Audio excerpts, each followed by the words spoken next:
Descargo de responsabilidad, no soy el autor de esta historia, y dejaré el link de la historia original en la descripción. Disfruten el fic y tengan un buen día. Capítulo 28. Omarke. Retribución a la luz de las estrellas. Desde el puente del Retribution de Kiritsugu, Iria podía ver toda la flota, suspendida en el vacío iluminado por estrellas frente a la nebulosa oscura que bordeaba el dominio del Imperio Einsvern. Por supuesto, la veintena de naves eran poco más que puntos de luz a través de las ventanas reforzadas, debido a las enormes distancias que las separaban. Pero las computadoras le mostraron los nombres y la clase de cada una. La alianza que habían forjado durante los últimos 2 años era tan vasta como diversa, pues el Imperio Einsvern contra el que se habían reunido para luchar se había ganado muchos enemigos, y las revelaciones de sus prácticas inhumanas que Shiro había difundido por la galaxia les habían hecho ganar aún más. Había naves del Reino de Avalon y del grupo mercenario Fujimura, de los territorios Archibaldi y de la Unión Mercantil Miesira, así como de una docena de otros principados y organizaciones. Incluso el escurridizo Instituto Atlas había enviado ayuda, en forma de una sola nave cuyo equipo desafiaba todos los intentos de análisis de sus escáneres. Una armada así no se había reunido en siglos, y tal vez nunca más en sus vidas. Tras la primera línea se encontraban las naves de transporte, que transportaban decenas de miles de tropas. La Unión Miesira desplegaba principalmente robots de batalla, mientras que el grupo mercenario Fujimura había reunido bajo su bandera a los restos de más de 100 bandas mercenarias que se habían quedado sin trabajo al final de la Guerra del Grial. El Reino de Avalon había traído sus fuerzas de élite, y la riqueza de los territorios Archival había financiado gran parte del equipo que se utilizaba allí, una vez que el hermano de Iria convenció a su señor reinante de que unirse a su alianza era lo mejor para ellos. Algunos estaban allí por justicia, otros por venganza y otros por lucro. En los 1000 años transcurridos desde su fundación, el Imperio Einsvern había acumulado una vasta riqueza gracias a sus homúnculos esclavizados, cuyo trabajo gratuito había impulsado siglos de expansión en mundos que las demás potencias galácticas habían dejado intactos por ser demasiado hostiles a la vida humana. La decadencia de las cortes Einsvern era legendaria, y muchos habían aprovechado la oportunidad de apoderarse incluso de una fracción de ese inmenso tesoro.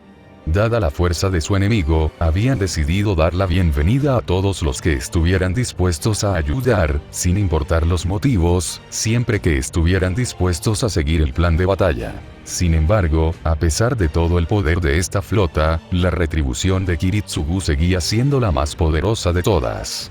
La nave aún conservaba las personalizaciones que su padre le había añadido cuando la usó para ganar la Guerra del Grial para los Einsvern 10 años atrás, antes de traicionarlos y huir con su madre. Por supuesto, no se llamaba así en aquel entonces. En aquel entonces, era la Matamagos, llamada así por el temido apodo que la gente le había asignado a su amo. Pero Iria le cambió el nombre tras recuperarla de la base oculta donde Kiritsugu la había dejado, tras dejar atrás su vida como uno de los mercenarios más temidos de la galaxia. Podría haberse quedado allí para siempre si los Einsvern no hubieran asesinado a sus padres como venganza por haberse vuelto contra ellos cuando Kiritsugu se dio cuenta de lo bajo que se habían hundido.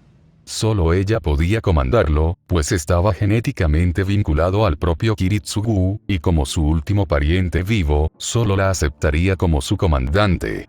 El resto de la alianza se había mostrado reticente a dejarla tomar el mando, por diversas razones, desde no querer que se expusiera al peligro hasta no querer ceder el mando a una niña pequeña, pero la enorme potencia de fuego de la retribución de Kiritsugu los había obligado a aceptar.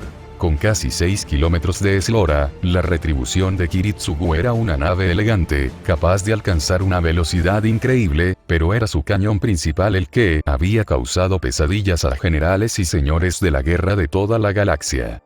El cañón Origen podía atravesar cualquier escudo de energía, sin importar su potencia o nivel de desarrollo. La única defensa era no ser alcanzado, lo cual era mucho más fácil decirlo que hacerlo tratándose de un arma a la velocidad de la luz. Combinado con sus mecanismos de sigilo de última generación, no era de extrañar que flotillas enteras se dispersaran ante la más mínima presencia del asesino de magos. Con tal poder, sumado a la cantidad de flotas de los Ainsburn, capaces de reponer sus tripulaciones con nuevos homúnculos sin cesar, los Ainsburn podrían haber ganado la guerra del Grial y conquistado la galaxia entera si no hubieran estado liderados por monstruos tan despiadados. Tal había sido la crueldad e insensibilidad de Hupstachade von Ainsburn, emperador del Imperio Ainsburn, que incluso el notoriamente despiadado asesino de magos finalmente se hartó, un giro inesperado. Kiritsugu rescató al homúnculo creado por los Ainsburn para servir como amplificador viviente de su tecnología, antes de casarse con ella cuando, contra todo pronóstico, la razón y el sentido común, se enamoraron. Luego, en los cielos del sistema Fuyuki, dirigió el poder del asesino de magos contra la flota que antaño comandaba.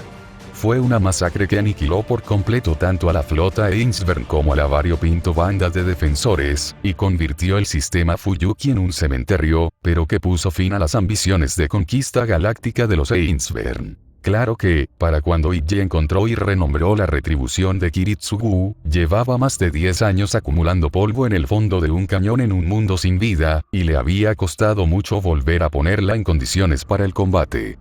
Pero había recibido mucha ayuda de personas que se habían ganado su respeto a regañadientes. Una de estas mismas personas la llamó en ese momento, sacándola de sus contemplaciones. «Todo listo», dijo Rin desde su posición más abajo en el puente, rodeada de pantallas donde fluían ecuaciones complejas. «Los cálculos del salto están completos. Esto nos llevará directamente a las coordenadas que nos dieron nuestros espías del mundo natal de los Ainsburn». «Bien», respondió ella. Menos de 1 de cada 10 agentes enviados al Imperio Ainsburn había regresado con vida, y le daba miedo imaginar el destino de los demás. «Llamen a todos los oficiales al mando, por favor. Es la hora». Pantallas holográficas aparecieron alrededor de su trono de mando, mostrándole los rostros de los demás comandantes de nave junto con otra de sus cartas de triunfo. Los 7 caballeros en las bahías de lanzamiento de la retribución, listos para llevar sus mechas al vacío para luchar contra los de los Ainsburn mientras las naves se batían a duelo a su alrededor. Allí estaban las 3 hermanas Pendragon, herederas del mundo de Camelot, venidas para ayudar a combatir la maldad del Imperio Ainsburn, y, ella lo sabía, porque las 3 sentían atracción por su hermano y querían impresionarlo para que se convirtiera en su rey, aunque les daría el crédito de creer que habrían venido de todos modos. Al otro lado de la pantalla, estaban las 3 hermanas Gorgon, que habían jurado seguir a Sakura Matou a la batalla después de que ella las rescatara de la trampa de estasis en la que habían estado prisioneras siglos atrás. Y, por último, pero no menos importante, su hermano adoptivo y prometido, sin importar lo que pensaran las arpías a su alrededor, Shirou. Era un huérfano de la guerra del Grial que Kiritsugu encontró en las ruinas de Fuyuki, uno de los pocos supervivientes de aquel terrible conflicto. Creció con él como su hermano mayor, a pesar de haber nacido técnicamente antes que él. Los años de cirugía criogénica para asegurar que su genética no se desmoronara por ser mitad homúnculo lo habían garantizado. Era el único miembro de su familia que le quedaba, y quemaría la galaxia antes que perderlo, tal como sabía que él haría para mantenerla a salvo. Debajo de cada pantalla se encontraba la imagen del mecha del piloto, que mostraba su estado de preparación. Verde en toda la pantalla. Eran tan diversos como la flota. Los caballeros tendían a ser personas excéntricas, consecuencia de la fuerza de voluntad necesaria para dominar las mentes artificiales que habitaban en cada mecha, y esto se reflejaba en las personalizaciones que realizaban en sus motores. La menor de las hermanas Pendragon tenía su mecha enfocado en defensa y ataque pesados, sacrificando a cambio movilidad, mientras que la mediana priorizaba la velocidad y la penetración del blindaje, y la mayor prefería un enfoque más equilibrado. Las hermanas Gorgona tenían características más esotéricas. La más joven, aunque no lo dirías al mirarlas, lo que hizo que ella se preguntara en qué tipo de modificaciones genéticas se habrían involucrado sus antepasados, tenía una máquina de fuerza bruta con capacidades de autorreparación realmente impresionantes. La hermana mediana usaba armamento de largo alcance anticaballeros, mientras que la mayor, bueno, nadie estaba seguro de cómo lo hacía no, pero implicaba apoderarse de los sistemas de los caballeros enemigos, e incluso de las naves y obligarlos a hacer lo que ella quisiera, lo que generalmente implicaba disparar mucho a sus antiguos aliados, y lanzarse contra objetos pesados a toda velocidad. Sin embargo, su mecha era mucho más frágil como resultado, lo que significaba que Medusa tenía que permanecer cerca para protegerla, pero juntas las tres hermanas Gorgona eran una fuerza devastadora. Y luego estaba el propio mech de Shirou. El Dark Angel era único, incluso para los estándares de los mechs. Solo podía ser pilotado por dos personas trabajando juntas, una de las cuales tenía que ser Shirou y la otra una de sus mujeres vinculadas. De esos pocos selectos, Sakura era con la que trabajaba mejor, los dos compartían un vínculo que casi rivalizaba con el que ella tenía por su hermano, y como necesitaba comandar la retribución de Kiritsugu, Sakura había sido elegida para ayudarlo en la próxima batalla. Había pocos en la galaxia que pudieran manejar la retroalimentación de la mente de un caballero como ella lo hacía, y aún menos tan joven como ella. La fuerza de voluntad de Sakura solo era igualada por su amor por Shirou, que ella consideraba el mínimo absoluto que se esperaba de alguien que quería estar al lado de su hermano. Semejante fuerza de voluntad era absolutamente necesaria para su posición actual. El Ángel Oscuro hizo uso de los poderes especiales que Shirou había adquirido tras la Guerra del Grial, cuando los padres de Iji emplearon todos sus recursos para mantenerlo con vida, incluso mientras se escondían de los cazadores e Insvern. Parte de la tecnología empleada en su construcción se había recuperado de campos de batalla que ya eran antiguos cuando los primeros Einsvern dominaron los secretos de la creación de los homúnculos, y a Shirou no le gustaba usarla con demasiada frecuencia, alegando que la mente brutal del mecha tendía a mezclarse con la suya si no tenía cuidado. En combate, era tan inquietante como imponente, capaz de aniquilar batallones enteros por sí solo. En la guerra venidera, serviría como vanguardia de la flota, desplegándose por delante de la retribución de Kiritsugu para aniquilar a los caballeros Einsvern y crear oportunidades que el resto pudiera aprovechar. Luego, una vez que estos tomaran la delantera, él mismo iría a la casa de Hubstacheit para decapitar a la serpiente de una vez por todas. Había más caballeros en la flota, por supuesto. Las realidades tácticas de la guerra espacial en aquellos tiempos exigían que cualquier flotilla que superara cierta fuerza contara con la presencia de un caballero para luchar junto a ella o, de lo contrario, ya estarían condenados. Sin duda, su voz y su rostro se transmitían a ellos, así como a todas las naves de la flota, lo que significaba que miles de personas estaban escuchando. Amigos míos, comenzó. Por fin ha llegado la hora. Durante muchos meses, nos hemos preparado para este momento. Nos hemos entrenado, hemos reunido recursos e información. Muchos han dado su vida para traernos hasta aquí, y muchos más han hecho grandes sacrificios para que triunfemos. Ahora, nos encontramos al borde del abismo del destino. En cuanto salgamos del salto, estaremos en territorio hostil, continuó, sin intentar edulcorar las cosas. Nuestro ataque pillará por sorpresa a los Einsvern, y con suerte, la sorpresa de vernos en su sistema natal les causará pánico, pero no podemos confiar en que eso nos gane la batalla. Son tan paranoicos como crueles, y su sistema natal es una fortaleza. Esperamos enfrentarnos a docenas de caballeros y cientos de naves, por no hablar de las estaciones orbitales y los cañones planetarios. Los mejores homúnculos de combate Einsvern, que no están desplegados para proteger sus territorios fronterizos de los invasores, estarán allí, con el mejor equipo disponible en toda la galaxia. No hacía falta decir que parte de ese equipo era muy ilegal en otras naciones con viajes espaciales. Todo estaba en la sesión informativa. A los Einsvern no les importaban las leyes de otros pueblos, y las suyas se resumían en obedecer a la familia gobernante en todo y tratar a los homúnculos como herramientas desechables en el mejor de los casos, y como basura en el peor. De hecho, proporcionar pruebas de su posesión de tales armas había sido clave para obtener la ayuda de Atlas, aunque si los tecnofanáticos aislacionistas querían destruirlas o robarlas para estudiarlas era una incógnita.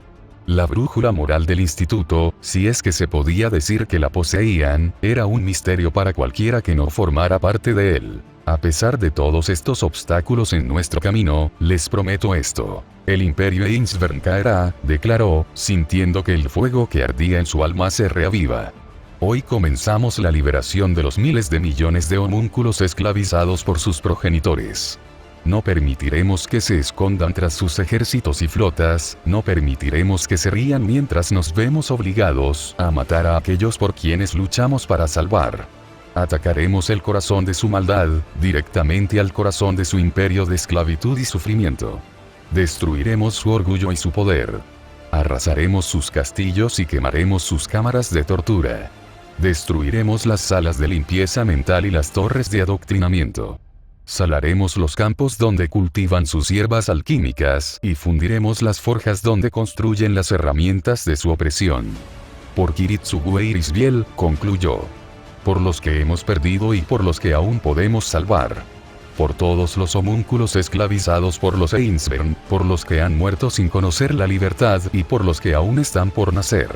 Los demás se unieron, profiriendo sus propios gritos de guerra, con distintos grados de honor y decencia.